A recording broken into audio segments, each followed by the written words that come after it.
it's really messed up, right? Like, it's crazy, like, I don't understand what's going on with this world.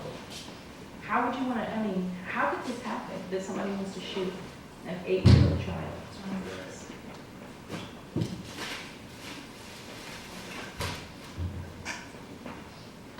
What do they do, just leave the party, they just decide to game or decide that and what?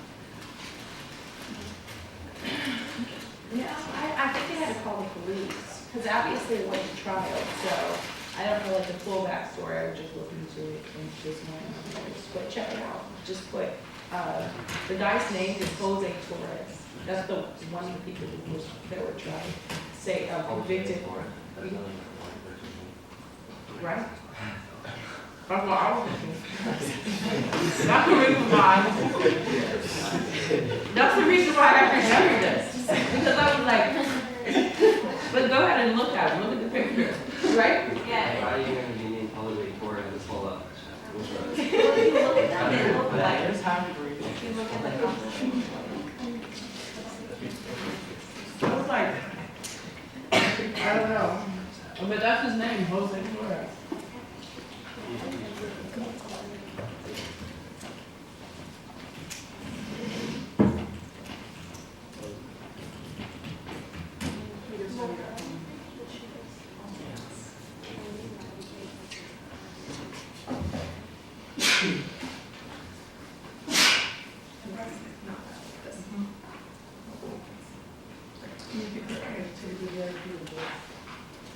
Do you want that now?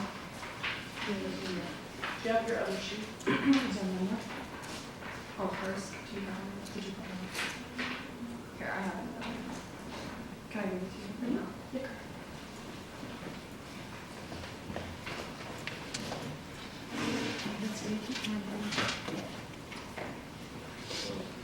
That's the reason why I remember the name, it sounds weird, right? Yeah. Yeah, it's not Jose Ishmael. Ishmael. Yeah, They're that's white. and then the girl. His name is Jose Torres. Right? His name is Jose Ishmael Torres. Ishmael, right? Yeah. He's from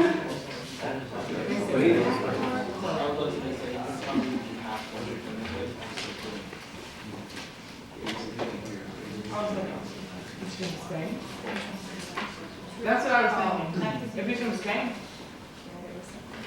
There it is. Sorry. Well, that's still, you're still European. Yeah. Those are girls who came with them? So we did the social penetration theory, and I'm Jenna. I'm Abby.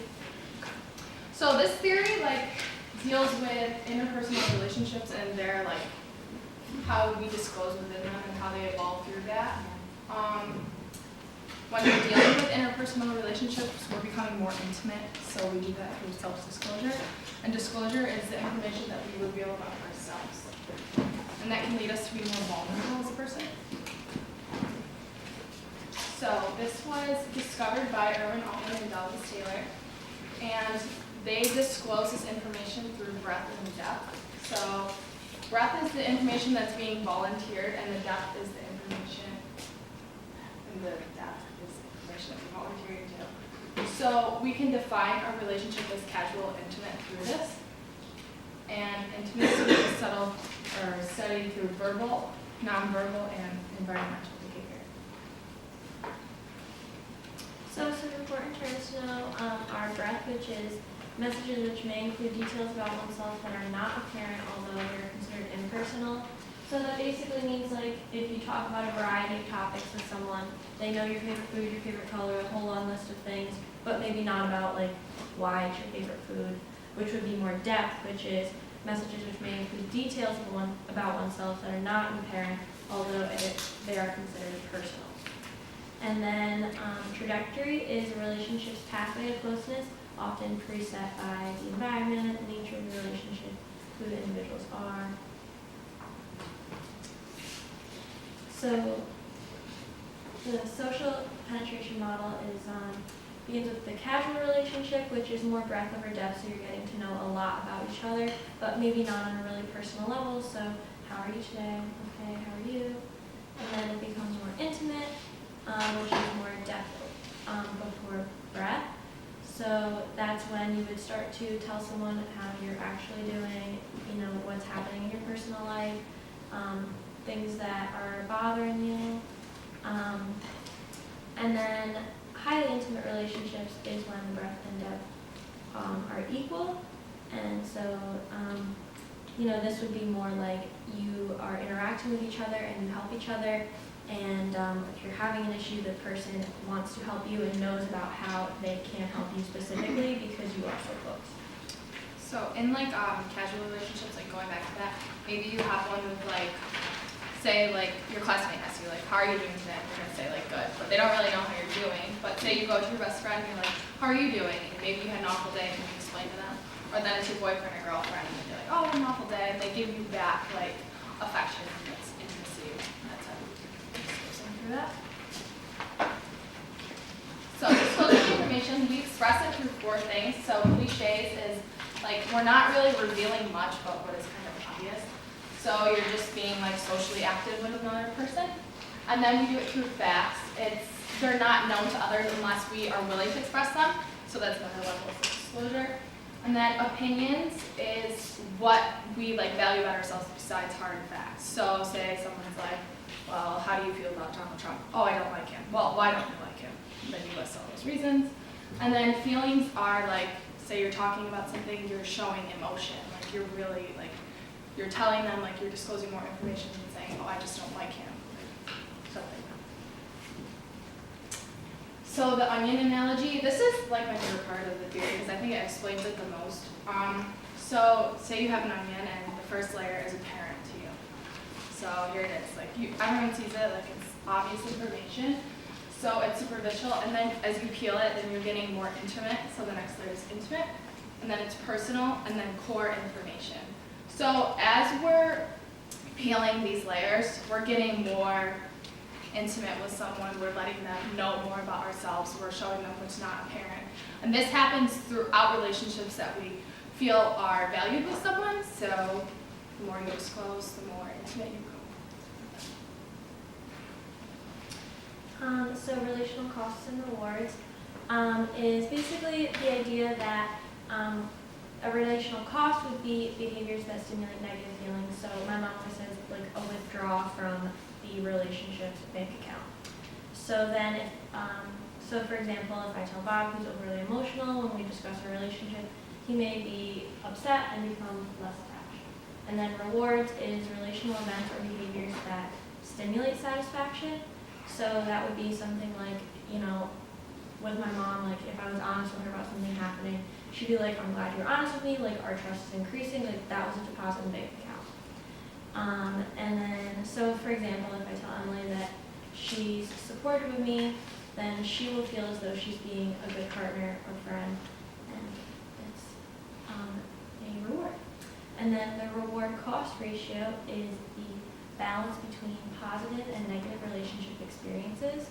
So, it's basically finding the right balance with 2 people, what both people need to feel they're getting a lot out of the relationship.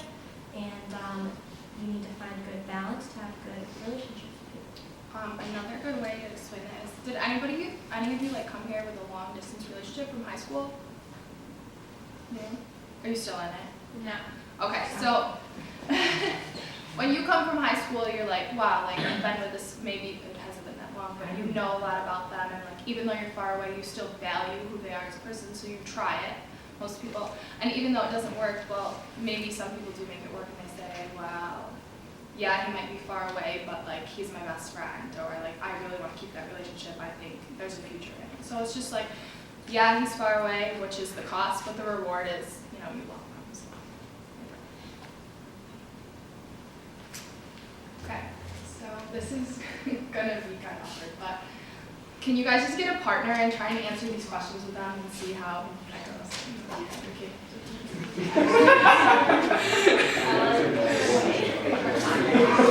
That works.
Did you guys,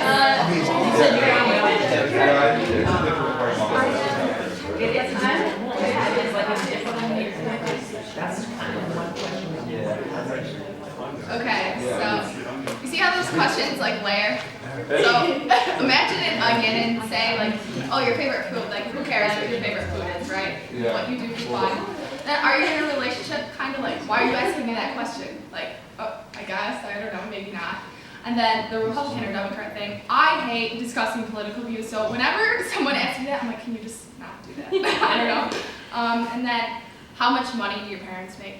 I mean, that's just really like, irrelevant, it's uncomfortable. And then the last question is not something that people want to discuss, that's more intimate, that's something that you only share with